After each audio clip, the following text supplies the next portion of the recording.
The moment everything changed began in the middle of an ordinary afternoon, under the harsh white lights of a small family restaurant where the smell of frying oil clung to clothes and dreams came to rest.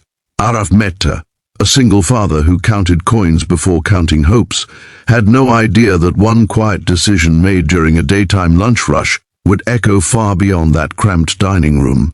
He only knew that his hands were shaking as he stood up from his table, his son's half-eaten meal still warm, and that something inside him refused to sit back down. If you believe that kindness can still change lives and that people deserve second chances, take a moment right now to like, comment, share, and subscribe to the channel Kindness Touch.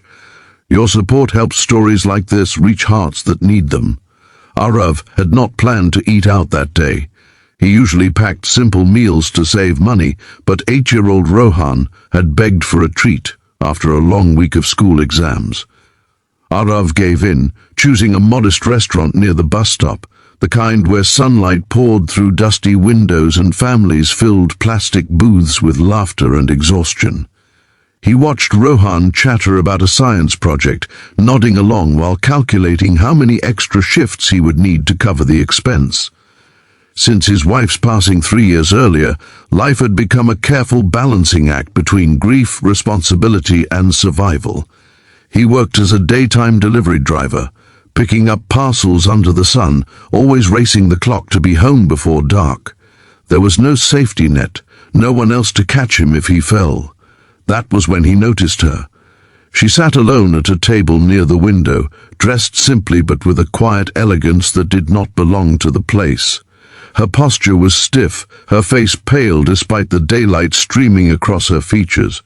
At first, Arav assumed she was just tired. Everyone looked tired these days. But then he saw her hand tremble, saw the glass of water slip and shatter against the floor, and saw her body slump forward as if the weight of the world had finally become too much. The restaurant froze.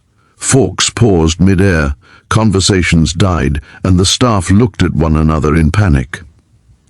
Arav did not think about money or schedules or the delivery route waiting for him outside. He only thought about Rohan watching him, about the kind of man his son was learning him to be. He rushed forward, kneeling beside the woman as sunlight caught the fear in her eyes. His hands moved on instinct, guided by a memory of a first aid course he once took for a job that no longer existed. He helped her breathe, kept her conscious, and called for help, while others finally snapped out of their shock. By the time paramedics arrived, the woman was stable, her breathing steady, her color returning. Arav stepped back quietly, wiping his hands on his jeans, already feeling embarrassed by the attention. He tried to slip away, but a restaurant worker insisted on thanking him, pressing a free dessert into Rohan's hands. Arav smiled weakly, eager to leave, unaware that the woman he had helped was watching him with a gaze filled not just with gratitude, but with curiosity. The rest of that day passed like any other. Arav returned to work, delivering packages under the blazing afternoon sun, his mind replaying the moment over and over. He wondered if he had done enough, if she would be okay.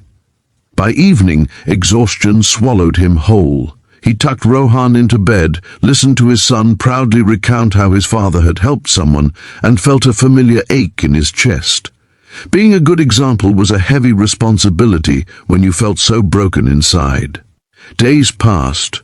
Life returned to its usual rhythm of bills, school lunches, and long daytime hours spent on the road. Arav assumed the incident would fade into memory, just another story he would tell himself on hard days to remember he still mattered.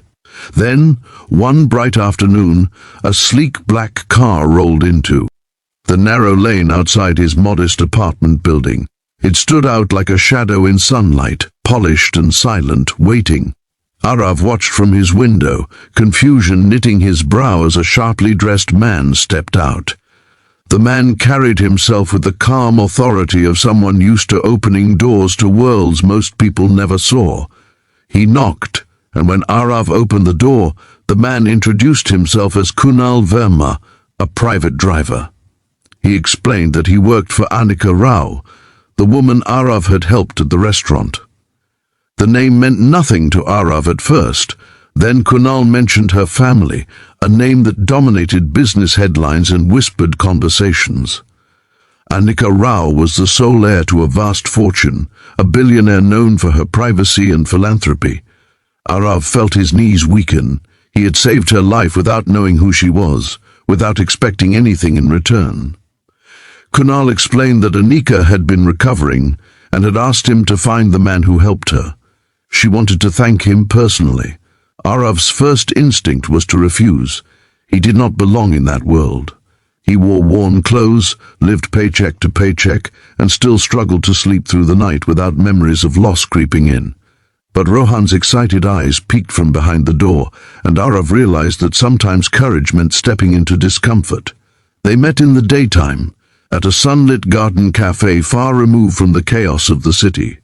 Anika looked healthier, her presence calm but weighted with sincerity. She thanked Arav in a way that felt deeply personal, not performative. She spoke about how close she had come to losing everything, about how fragile life felt even when surrounded by wealth. Arav listened more than he spoke, his hands folded tightly, his heart pounding. Anika did not offer money outright. Instead, she asked about his life. Arav found himself opening up, talking about his wife, about raising Rohan alone, about the constant fear of one unexpected expense. Toppling everything. He expected pity. Instead, he saw understanding. Anika shared her own loneliness, how wealth had built walls instead of bridges, how people saw her fortune before they saw her humanity. What followed was not a miracle, but a series of small, deliberate changes. Anika connected Arav with a logistics company looking for a daytime operations supervisor, someone who understood hard work from the ground up. The job paid better, offered stability, and allowed Arav to be home every evening. He hesitated, afraid of strings attached, but Anika assured him this was not charity. It was opportunity. The transition was not easy. Arav doubted himself, stumbling through new responsibilities, haunted by the fear of failure. There were days he wanted to quit, days when imposter syndrome screamed louder than reason. But each afternoon, as sunlight filled his office window and he thought of Rohan waiting at home, he pushed through.